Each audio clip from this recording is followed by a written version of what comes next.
Welcome to Signed, Conversations with Digital Mavericks. My name is Anita Sharma, and I'm your host.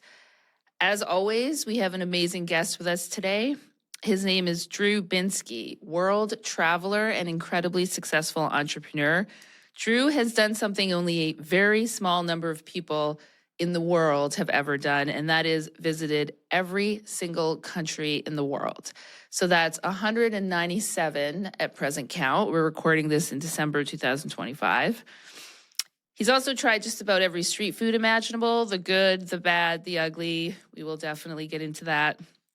But what I love most about Drew's work is not the passport flex, although he definitely has that.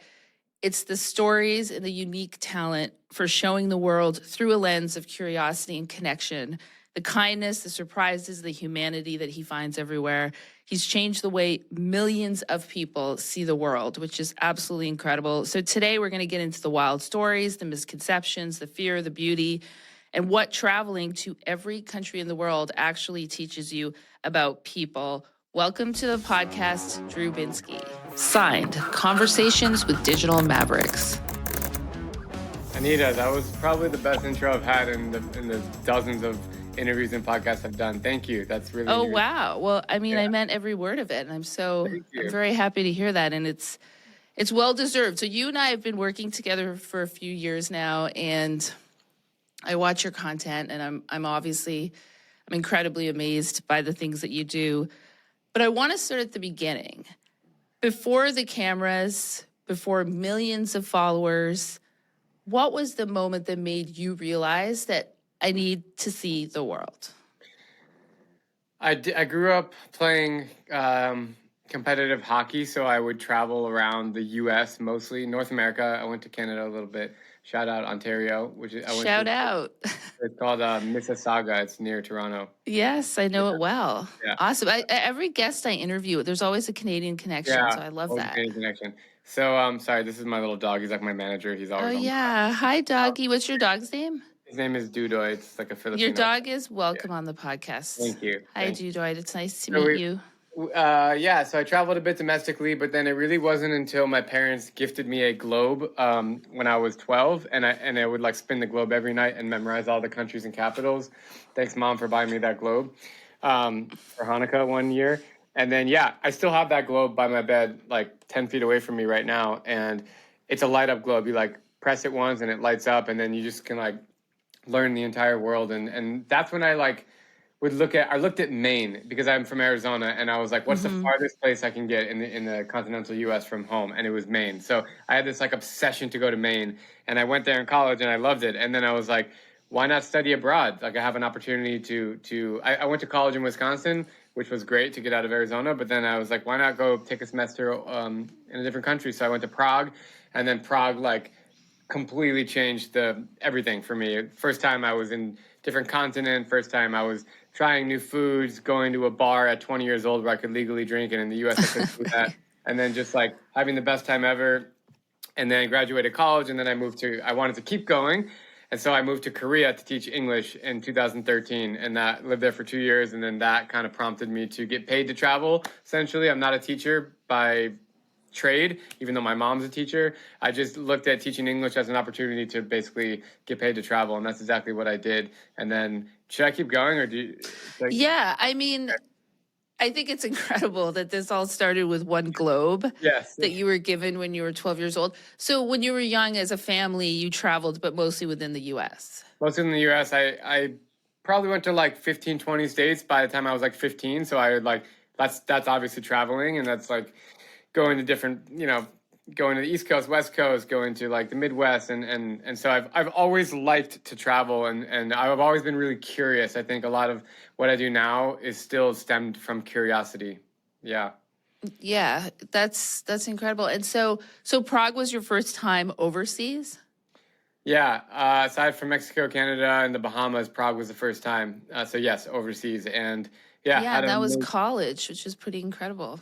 I was 20 years old. Now I'm 34. So I still spent, my wife and I spend every summer in Prague because it's too hot in Phoenix and we absolutely love it there. So we've gone 3 out of the last 4 summers from like May to October. We just basically spend in Prague, and we're going to do it again this coming summer. So yeah, I really, really love that city, and it's a great jumping off point in Europe because you're right in the center of Europe, and you can get within a 2-hour flight, you can cover the entire continent. So it's pretty great.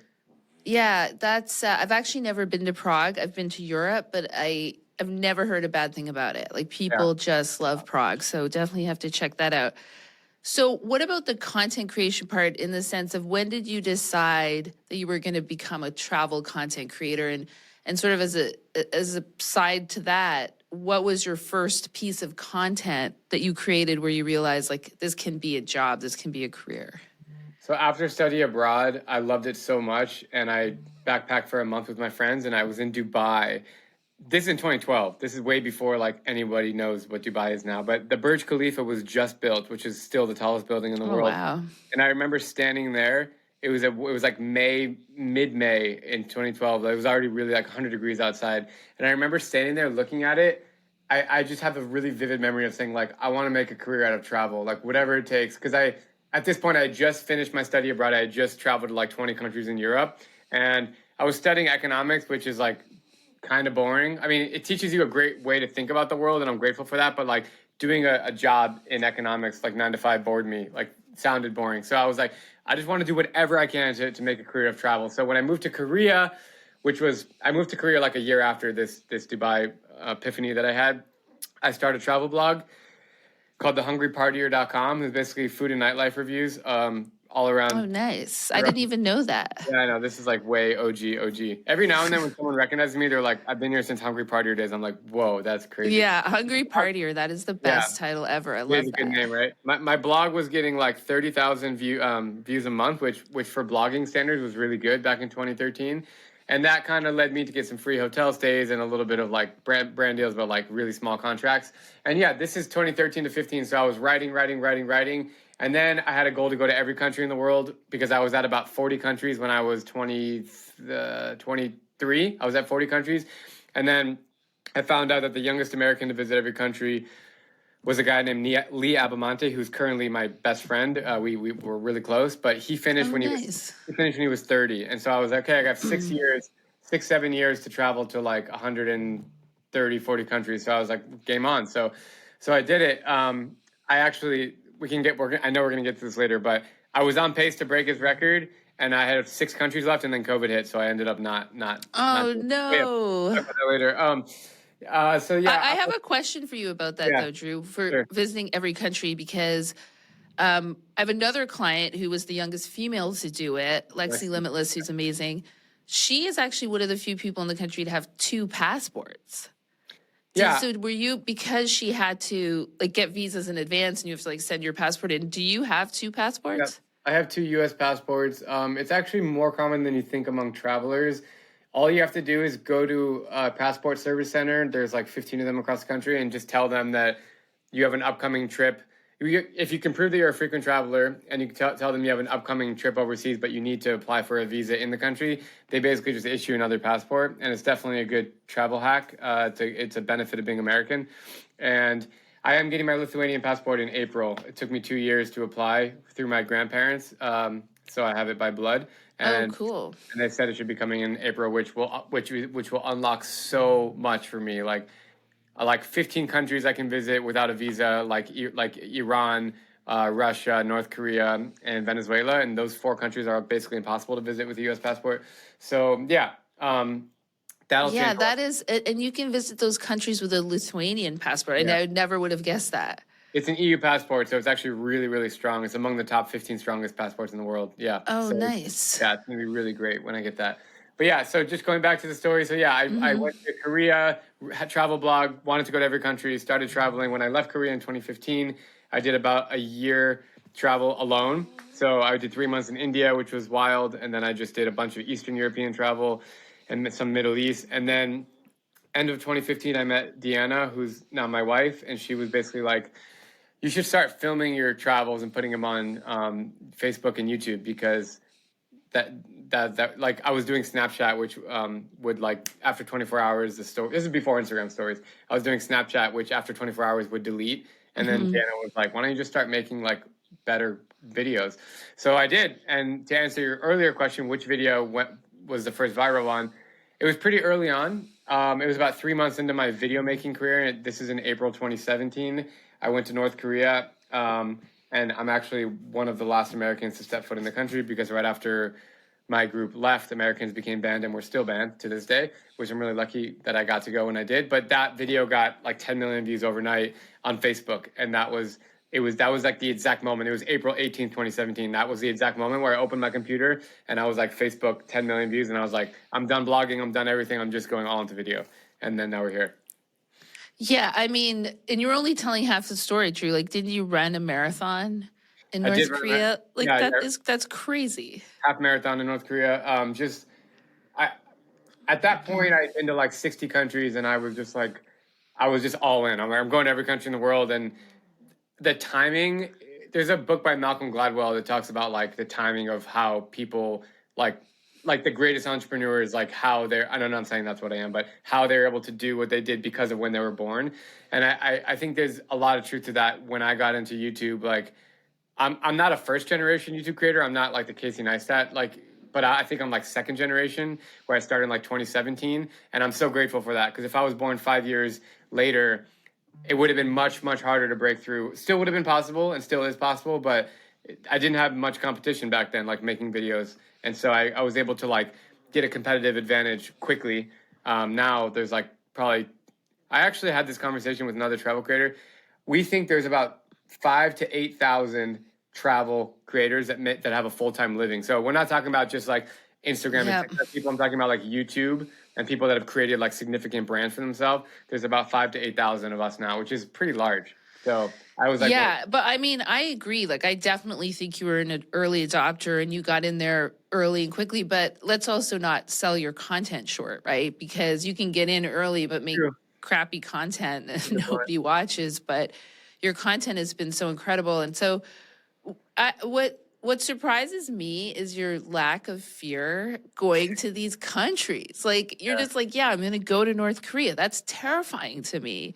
Or you go to Haiti, or you go to like countries that are, and I know you've talked about this and I definitely want to talk more about it, but first off, like you've talked about the media portrayal of certain countries. And I love that you speak about that. And especially in today's day and age and with what is happening in the world and how divided we are just in this country alone. But you point out often, you go to Iran, you go to Syria, you go to these countries and you point out that the media does them a disservice. So my first question is, how do you go to places that seem very dangerous with no fear? And what do you find when you get there?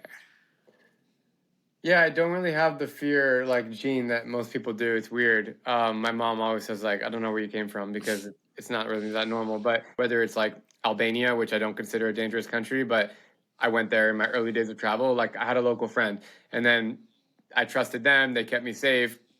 And then I graduated from that kind of travel to like the Pakistans and the Afghanistans and then Libya and Somalia. And you just like, the more you do it, the more you realize that these places are amazing. They just get a really bad look in the media.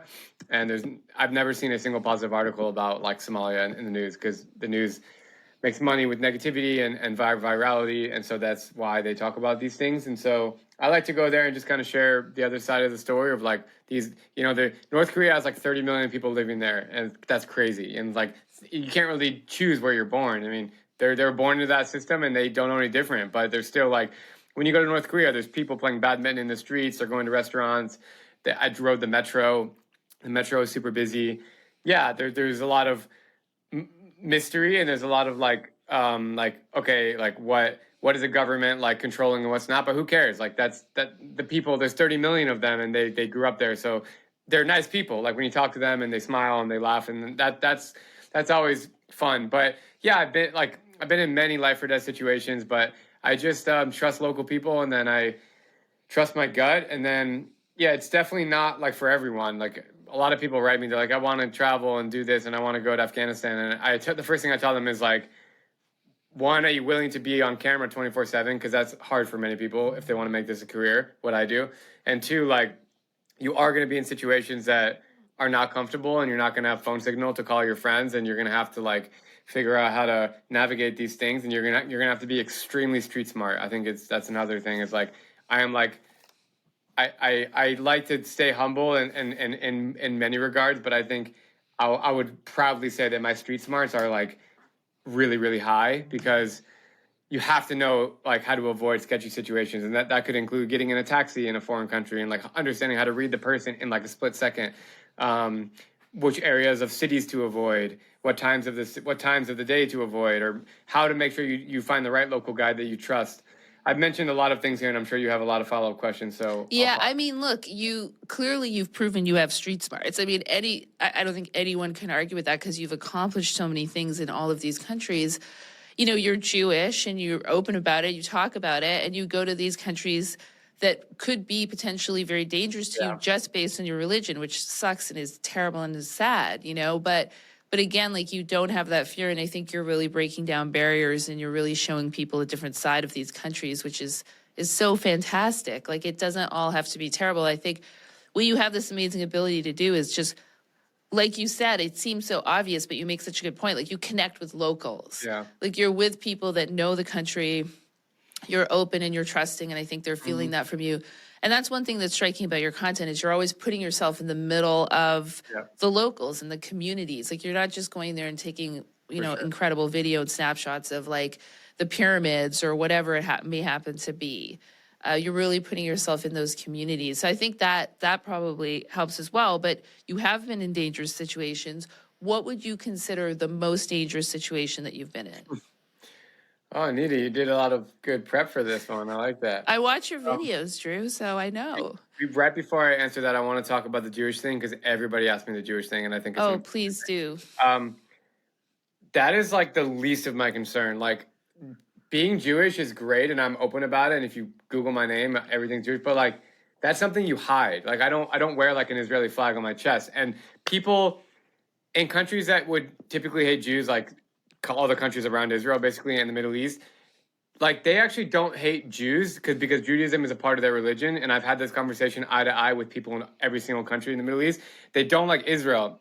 And that's fine. I'm not, and you can think what you want. I'm not running around like repping Israel, but I rep being Jewish, because I've been to a synagogue in Damascus, Syria. I've been to a synagogue in Herat, Afghanistan. I've been to a synagogue in Esfahan, Iran. And I meet Jews in these places, even though they're kind of undercover Jews. I've met Jews in Yemen, and it's cool to like see the religion. And dude, the religion's like thousands years old. It's, so it's really cool to be Jewish, and what I cannot hide is my face and my red hair. And so that is way more risky, to be in like Central Africa being white. Like, that's like way, like even in some parts of India, it's like, that's way more shocking and severe to be walking around a random neighborhood or a potential dangerous place, a war zone in Somalia, being white. So when there's no other tourists there. So that's like, no one ever asked me that question. No one ever says like, what's it like being white traveling, or being a foreigner, I should say, versus everyone asks me about the Jewish thing. And it's funny. The only person that knows I'm Jewish would be the immigration officer if they see my last name. But actually, like, they don't even know that my last name is Jewish. So it doesn't, I just wanted to address the Jewish thing. The second thing you asked me was most dangerous. Yeah, but it's also like an incredible perspective, right? It's why it's so interesting to talk to you, because I didn't even know that or think about that perspective. But you're right. Like, you're in danger in so many other ways in different countries. Right. Totally. The most dangerous like country I've been to, whereas like the entire 8-day trip I was there, could be kidnapped, was mainland Yemen. I'd say mainland Yemen, because everyone's going to Socotra, which is an island, which is like a tropical paradise. I went there too. It's great. Yeah, you just did that. You posted that video recently. Yeah, I did. That was incredible. Thank you. And it's a beautiful island. It's perfectly safe. But mainland Yemen is really sad situation, and this country's been at civil war for a long time, and they have very little foreign aid or foreign help or just any kind of like infrastructure. It's very, very poor. Like 2/3 of the entire country is suffering from severe poverty, making less than $1 a day, like food shortages. I've never, out of every country I've been, like, I keep glancing here because there's a big world map actually. and Yeah. those are all the places that I've been in the red Yeah, dot. we should mention we're catching Drew while he's actually at home in Yeah, I know. Arizona, which is rare. You can see like all those little pins of where I've been. So when I look this way, I'm looking at other That's so countries. awesome. I Yeah, I love would say that. like Yemen for sure. Like Afghanistan would probably be second, and Syria would be third. But there's a pretty big gap between Yemen and Afghanistan and Syria. So yeah, I can talk a lot more about Yemen. But that place, like, there's no phone signal anywhere. There's no SIM cards. Like there's no like you don't have phone signal. So, and the Wi-Fi only exists in hotels, but it's like 90s dial-up slow, so it like barely works. And so yeah, it just so many checkpoints everywhere you drive. People asking like who, and you don't know who's running the checkpoints. There's a lot of militia, so it could be Saudi, it could be Iran, it could be Dubai or Emirati. You don't know. Like they're just like they all just wear kind of street clothes and they have huge AK-47s, and you just roll up and I'm just like, please don't kidnap me. So Yemen by far was the most dangerous. But I've been in like other like random life or death situations. Like I was in a fatal bus crash in India. 2 people died on the bus. I got really lucky to not get severely injured. So yeah, those are other situations. But yeah, it's been crazy. Like yeah, it's been a wild ride, and I'm enjoying But it. you're also, yeah, I mean, you're also traveling with like a bunch of equipment, right? So let's talk about that process of like, how do you choose where you're going next? And then how do you plan, just to get into, we could get into the content now of Sure. like, how do you plan what you're going to shoot? Because, and obviously, just to take a step back, actually, you studied economics, but how did you learn storytelling and filmmaking? That's something that just came naturally, and then it took me. I've been doing this. I've been making YouTube videos for 8 years. So if you go back, do yourself a favor and go back to like 2017 and look at my page, and you'll laugh because I just didn't know what I was doing. So the more you do anything, the better you get at it. And so I learned quickly YouTube tutorials. I'm not really like I don't know all the specs of this thing. I just pretty much press record, and I know like the basics. But yeah, I have a camera guy that I travel with mostly, and me and him, I've been working with him for like 4 years. He's great, and so we kind of just have a good system. But yeah, I'm self-taught everything, and I have a team of like 25 people, mostly post-production. And so yeah, it's pretty fun. Like I like. And how do I choose what stories to tell? Like I have a spreadsheet of 5,000 ideas, and I basically like shortlist. I'm doing planning for next year, so I basically shortlisted my favorite 50, and then from there, I'm probably only going to shoot like 24 videos next year. So I'm basically got to figure out like what are those 24, and I have to leave a couple wiggle room because sometimes I have a spontaneous things. So yeah, I just have to like process of elimination, like look at which videos am I excited to film, and which videos do I think the audience will enjoy, and then we just kind of go from there. But how do you, now that you've been to every country in the world, how do you determine what countries you're going to visit, like for your planning next year? It is not dependent at all on where. It's only about the story. So like, interesting. I mean, there are places that I really want to revisit, like Mongolia, for example. I really want to go back there. India, I've been 10 times, and I haven't even seen like 1% of that country. China, I've been 4 times, and I did a lot of like Western China on my last trip, but like Brazil, there's another country. So there's countries that I know that I will always go back to because there's so much to see. Whereas like I've spent like 3 years of my life in Europe, and I would say I've probably, like, if you've ever heard of a European city, town, or village, I've been there. And so I don't really have, like, Europe doesn't, like, I don't have like a calling, like, man, I have to go back to Germany. I have to go back to Italy because I've extensively road tripped and done so much of Europe. There's places in Africa that I really want to go back to, but it comes down to like, what are the best stories? Doesn't matter if I'm in like Mongolia or Maine. Like, I just want to go. I want to find the most interesting story and tell the most interesting story. So that's kind of where my head's at. So can you give us an idea like of a couple of things that are on that spreadsheet right now? I'm just curious to like hear a couple of those ideas that are on there. Sure. I spent a day with the world's tallest woman. She's in Turkey. I've done a story with the tallest man. I've done a story with the shortest woman and the shortest man. So the only one I'm missing is tallest woman. Entering the world's safest prison. That's in Norway. I think that's an interesting paradox because people think prisons are dangerous, but in Norway, a lot of them, like, you'll see the story when it comes out, but they're allowed to like walk around town, and they're like allowed to like go have jobs and then come back to prison. It's like a different structure of a prison. So it's the safest prison. I spent a day with the millionaire gypsies of Romania. Another paradox: people think gypsies are poor and homeless, which many of them are, but there's also like extremely wealthy ones, and they live in this community in Romania, which I think is interesting. Visiting the world's most crowded capital city, which is Mali in the Maldives. I've been there before, but I didn't document it, so I want to go back. Spending a day with the pygmies of Central Africa, it's a tribe story. There's just like, when you talk about these ideas, like you're right. I mean, there's just so many things you can do in all these different countries besides like go and be a tourist and sightsee. For sure. I want to read you a few more because I'm excited about these. Yeah, go ahead. I want to hear them. I visited the world's loneliest man, or the most remote man. He lives in the northern tip of Greenland all by himself and survives off eating polar bear and walrus, which I really want to visit him. Sneaking into a country that doesn't exist, which is Western Sahara. It's technically not a country recognized by the UN, but it's like a self-declared place, kind of like Kurdistan or Somaliland, and I have not been there yet. This one's been on my list since like 2018, and I haven't told it yet, and you can probably tell why I haven't told it yet, but the title would be Entering Palestine as a Jew. I'm not scared to tell the story. Like, I think now's a great time because I'm building bridges and sharing that both sides are like culturally very similar. Yeah. But I just haven't found the time to go, but I'm probably going to do that one soon. And then I'll read you a couple more. Entering the world's most depressing city, which is in northern Russia. There's been surveys of like what's most depressing, and that's number one. So I'm like, I want to go there.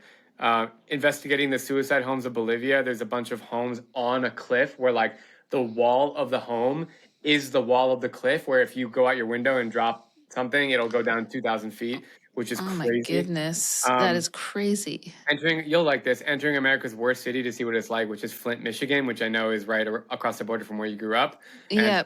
And I've heard that about Flint, sadly. Yeah. Yeah, I've heard that about Flint, sadly, too. But, like, I'm like, okay, so worst city? Let's go. Let's go. Yeah, so I can go on and on, but those are, like, the short list of what's coming for next year. That wraps up part one of my conversation with the amazing travel creator, Drew Binsky, but we're just getting started. In part two, Drew breaks down his real deal travel hacks, why the story always matters more than the location, and the absolute best and worst street foods he's ever tasted. Trust me, you don't want to miss it. Part two is coming up next week. We post every Thursday. If you enjoyed this conversation, make sure to like, follow, and subscribe wherever you're listening. If you know someone who'd enjoy this episode, please send it their way. Thank you for listening.